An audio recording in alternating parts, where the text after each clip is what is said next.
Olá, povo de Deus, terça-feira, 12 de julho de 2022, 15ª semana do Tempo Comum.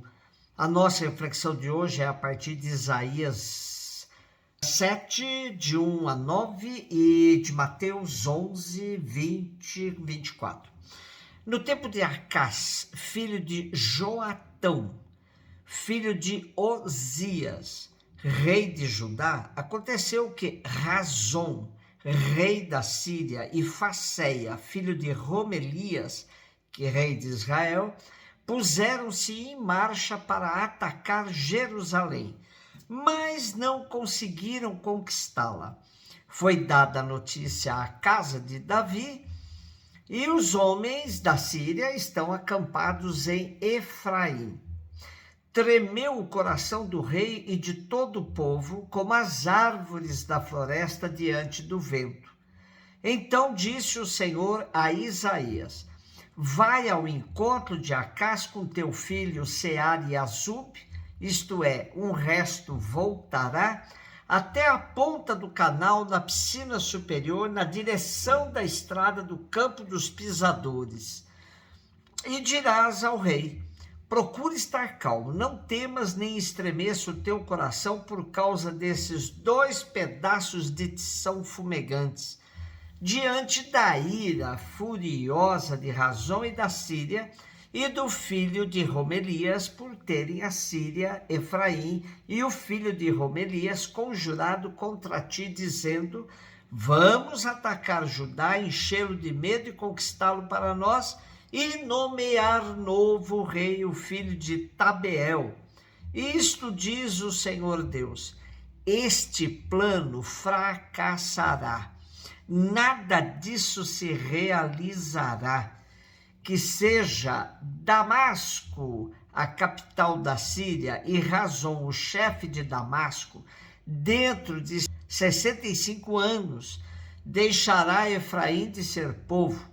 Que seja Samaria a capital de Efraim e o filho de Romelias chefe de Efraim. De resto, se não confiardes, não podereis manter-vos firmes. Alguns biblistas colocaram o início do livrinho de Emanuel no capítulo 6 de Isaías, outros no capítulo 7. Há consenso que ele se estenda até o capítulo 12. O foco desses capítulos é a dinastia de Davi ameaçada.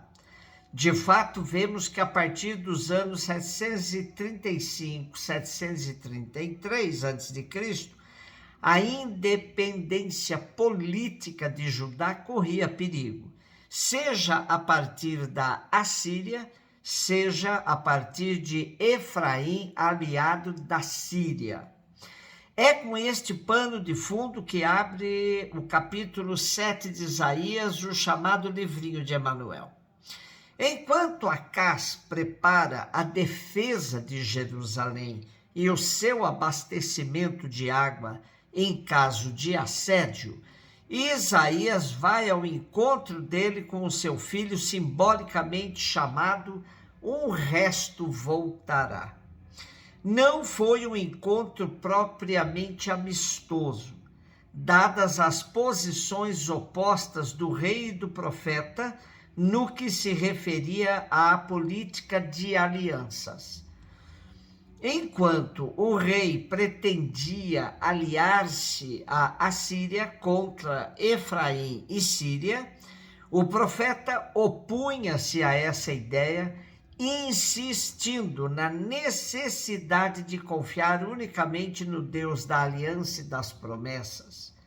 O rei pode levar por diante os seus intentos. Judá sofrerá as consequências, mas Deus não vai faltar à aliança estabelecida com a casa de Davi. Sobrará um resto que garantirá o cumprimento das promessas. Os reis vizinhos são bem pouca coisa diante do rei de Jerusalém, que é o próprio Javé. Há, pois, que confiar plenamente nele. Acás, cético, deve ter sorrido às palavras de Isaías. o profeta indignado ameaça: se não o acreditardes, não subsistireis. Sabemos que Acaz não levou a sério o profeta e atraiu a ruína para o país. O tema das alianças com potências estrangeiras é também muito comum aos profetas que sempre as rejeitam, pois para eles somente a confiança no Deus de Israel e o cumprimento firme dos propósitos da aliança serão capazes de livrar o país da derrocada que se avizinha. Os reis de Israel já não confiam e nem seguem os preceitos da aliança, apesar de se dizerem tementes a Deus e seguidores de Davi. Será sempre o papel dos profetas as denúncias dos desmandos e das prevaricações dos reis e de sua corte. Mateus 11, 20 a 24, Jesus começou a censurar as cidades onde fora realizada a maior parte de seus milagres, porque não se tinham convertido. Ai de ti, Corazim, ai de ti, Betsaida, porque se os milagres que se realizaram no meio de vós tivessem sido feitos em Tiro e Sidônia, há muito tempo elas teriam feito penitência, vestindo-se de cilício e cobrindo-se de cinza.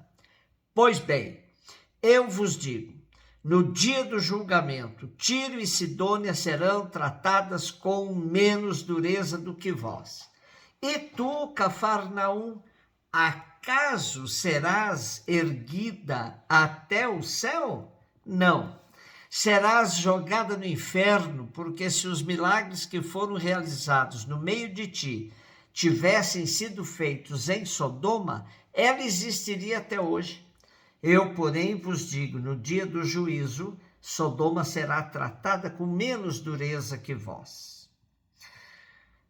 Os exemplos usados por Jesus no trecho do Evangelho de hoje deixam claro que as cidades por onde ele passou fazendo bem deveriam ter se convertido, mas como isso não ocorreu, o julgamento delas será muito pesado. Nesse sentido, nessa perícope de hoje, se enquadra ao gênero profético de oráculos contra as nações pagãs, com sua exclamação, ai de ti. Como nos esclarece Luiz Alonso Schecker, Tiro e Sidônia representam o poderio comercial dos fenícios. Além disso, Sidônia, como Betsaida, traz no nome uma referência à pesca. Sodoma é a principal cidade da Pentápole, destruída pelo fogo por causa do seu delito contra a hospitalidade. Mas se constituem também símbolos de outras cidades.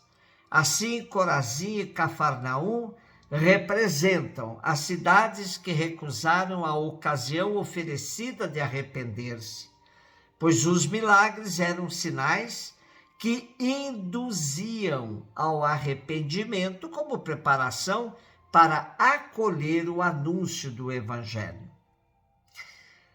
Creio que se trata de um texto extremamente sugestivo para todos nós. Até quando vamos ficar esperando sinais fortes para mudarmos de rumo na vida pessoal e do país em que habitamos? Já virou ocasião de chacota, de piada, a questão de o Brasil ser tão bem aquinhoado por Deus com tantas riquezas naturais, mas que seu povo não corresponde a tantos benefícios recebidos. Temos tudo para fazermos de nosso país um lugar feliz para todos os brasileiros, mas somente com um processo longo e planejado de educação poderemos alcançar outros patamares culturais e antropológicos que facilitem a estabilidade em outras dimensões E aí sim poderemos reconhecer: Deus está verdadeiramente conosco. Um beijo no seu coração.